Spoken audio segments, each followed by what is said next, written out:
Mydin পরিবারের ভালোবাসার মানুষগুলো অবশ্যই ভালো আছো। তোমাদের সাথে অনেক দিন আমার ডেলি ব্লগ শেয়ার করা হয় না, অনেক দিন পর আজকে একটা ডেলি ব্লগ করলাম। এটা হলো শুক্রবারের দিন। শুক্রবারের দিন তো জানোই কত ব্যস্ততা থাকে, ছুটির দিন, কিন্তু আমাদের শুক্রবারে ছুটি নেই। শুক্রবারে আরও ডাবল কাজ, মানে এখন জুন মাস না, সেই জুন মাসের কাজের মতো। তো সকাল 6:30টায় ঘুম থেকে উঠে আর্মি বাবু ছুটলেন কাঁচা বাজারে, মানে সাপ্তাহিক বাজারটা গুছিয়ে রাখবে। আর আমি উঠেও সেই ভাজি করে নিলাম, রুটি ভাজি এগুলো করে। তারপরে কারণ কি এই সকালবেলা শুক্রবার দিন সবার পছন্দের মতো খাবারটা তৈরি করে দেওয়া হয়, কারণ ছুটির দিন তো সবাই বাসায় থাকে, তাই সবার পছন্দের মতো মা বাপি এবং মেয়ের জন্য রুটি ভাজি এবং ডিম ভাজি করে দিলাম। এবং আমি আর আর্মি বাবু এরা গরমে একটু সকালবেলা ঠান্ডা ভাত মানে পানি ভাত খেতে বেশি পছন্দ করি, তাই আমাদের জন্য ডালের বড়া তৈরি করে নিলাম। আর ফ্রেশ একদম তাজা সেই ছোটো পুঁটি মাছ নিয়ে আসলো বাজার থেকে, অনেক কিছুই মাছ নিয়ে আসলো, অনেক শাকসবজি, সেইখান থেকে কিছু ছোটো পুঁটি মাছ ভেজে নিলাম। এই গরমে শান্তির খাবার হইল পান্তা ভাত, মানে বরিশালের ভাষায় বলে পান্তা ভাত, সেই মানে পানি ভাতও অনেকে বলে, যাই হোক সেটা খেতে আমার খুবই ভালো লাগে, সেটা তো করতেছি। আর তার সাথে ছিল এই যে কঠিন যুদ্ধ, পর্দাগুলো। ভাই কি বলবো, আমার থেকেও মনে হয় যেন পর্দাগুলো ওয়েট বেশি। একটা বালতিতে আমার 2টো পর্দা ভিজানোটা অনেক কঠিন হয়ে যায়, তো ওগুলো ভিজিয়ে রাখলাম। এদিকে আমার বড়া ভাজাটাও হয়ে গেল।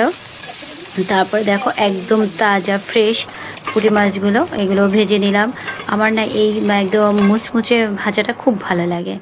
এই ভাজাটা যে হলো, এরপর তো ওদেরকে নাস্তা দিলাম। আর্মি বাবু ফ্রেশ হলো, তাকেও ভাতটা বেড়ে দিলাম, কারণ সে পছন্দ করে তাকে সুন্দরভাবে সাজিয়ে পরিবেশন করতে। আমিও কোনো রকম খেয়ে নিই, কারণ কি আমার তো দৌড়ের উপর খেতে হবে, কারণ সকালের খাবার কি হবে না হবে, তার সাথে সাথে টেনশন দুপুরবেলা কী রান্না হবে, তাই না? এটা মনে হয় সমস্ত গৃহিণীদেরই এইটা। ছুটির দিন যেহেতু সবাই পছন্দের খাবারগুলো খেতে ভালোবাসে, সবাই বাসায় থাকে এবং পছন্দের খাবারগুলো খেতে ভালোবাসে, তাই আমিও চেষ্টা করি ওদের পছন্দ অনুযায়ী খাবারগুলো রান্না করতে। তাই আমি খুব দ্রুত অল্প কিছু ভাত নিলাম আর বড়া নিলাম আর সেই পুঁটি মাছ নিলাম, তাড়াতাড়ি খেয়ে নিলাম। আমার তো খেতে ভীষণই ভালো লাগছে এই গরমে প্রশান্তি। তারপরে শাপলা, আজকে চিংড়ি মাছ দিয়ে শাপলা রান্না করব। অবশ্যই শাপলাটা মা কেটে দিয়েছিল, মা অনেক কিছু কেটে টেটে দিল আমার কাজে, কারণ একার পক্ষে এত কিছু তো সম্ভব না। আর মাও একদম বসে থাকতে পারে না, তাকে নিষেধ করে যে তোমার করতে হবে না, তারপর সে টুকটুক করে এই কাটবে, এটা করবে সেটা করবে। এটা তার মানে আসলে কে যারা মানে কাজ করতে ভালোবাসে তাদের বলতে হয় না, তারা নিজেরাই কিন্তু ইচ্ছে করে কাজ করে। তার সাথে সাথে কি করলাম, মেয়ের চিলি চিকেন খাবে, তার জন্য সেই চিকেনগুলো আগেই ম্যারিনেট করে রেখেছিলাম, সেগুলো ভেজে তুলে রাখলাম। অন্যদিকে আবার ইন্ডাকশনে আমি দুধ বসিয়ে দিলাম। তারপরে মাঝে মাঝে সেই বড়ো মাছ নিয়ে আসছিলো, তার ডিম ছিল কিছু, তা মা বললো অল্প কিছু ডিম ভাজে না, আমরা দুজনে খাবো। তো ডিমটা মেখে দিল, আমি ভাজলাম। এদিকে অন্য সাইডে আমি চিলি চিকেনও রান্না করলাম। আর শুক্রবারে আমার সাধারণত 3 চুলায় রান্না করি আমি, কারণ কি নইলে তো সময়ের সাথে পারি না সমস্ত কিছু রান্না বান্না করে সবাইকে খাওয়া দাওয়া করে ওরা একটু রেস্ট নিল, আমি কিন্তু রেস্ট নিতে পারিনি।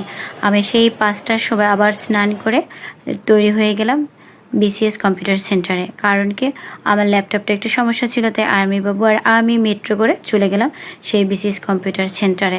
ওটাকে তো সারাতে হবে, যেহেতু আমারও প্রয়োজন, আর্মি বাবুরও প্রয়োজন এবং মেয়েরও প্রয়োজন, সবারই আমাদের ল্যাপটপের উপর অবশ্যই নির্ভর করতে হয়, তাই দ্রুত চলে গেলাম। তো এই শোরুমে সবথেকে ভালো লাগলো কি, এখানে এসে সেই গ্রামের বাড়ির ফিল পেলাম, কারণ এখানে সেই টিনের চালে সে আগে যে কাঠের দরজা জানালা ছিল কত সুন্দর, সেই রকম এটা খুব সুন্দর ডেকোরেশন করা ছিল, আমার দেখে খুবই ভালো লাগলো। আর্মি বাবু বসে আছে, আমরা অপেক্ষা করতেছি, আমাদের ল্যাপটপটা সারানো হয়ে গেল, আমরাও চলে আসলাম কি বাসাতে, তাই না? বাসায় আসতে আসতে রাত 9টা বেজে গেল। এভাবেই কেটে গেল আমাদের ছুটির দিন।